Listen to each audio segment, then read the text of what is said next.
దైవజనులు ఫ్రెడీ పాలయ్య గారి కొరకు బాగా ప్రార్థనలు చేయాలి.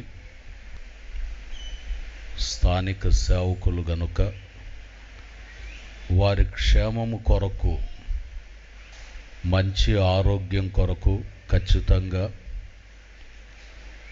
సంఘం బాధ్యత వహించి ఉపవాస ప్రార్థన చేయాలి.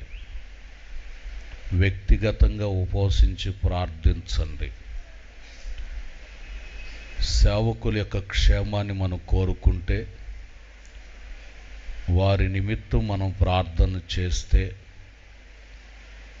ప్రభు నిశ్చయంగా మన జీవితాలలో కూడా దేవుడు గొప్ప కార్యాలు చేయటం ప్రారంభిస్తారు.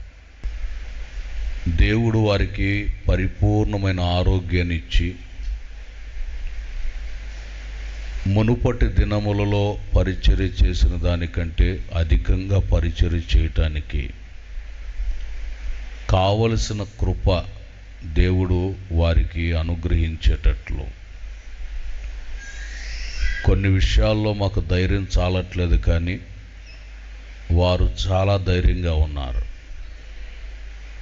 ఈ దేహం నాది కాదు, ప్రభు ఇచ్చిన దేహం ఇది.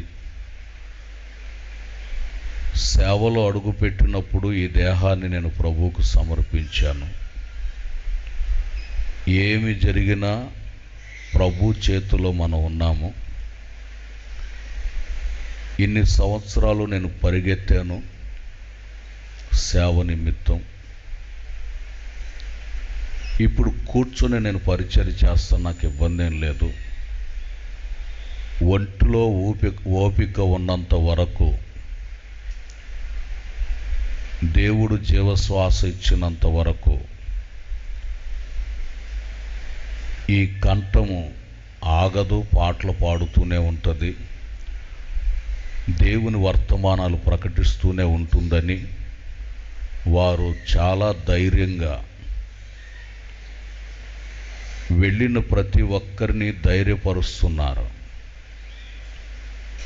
ఈ ధైర్యం ఎక్కడి నుండి వచ్చింది అనంటే, కేవలం మన ప్రాణప్రియుడైన యేసయ్య రక్తమిచ్చి కొనుక్కొని పవిత్రపరచి సేవకు పిలిచి ఇంతటి ఘనమైనటువంటి భాగ్యాన్ని ప్రభు వారికి ఇచ్చారు.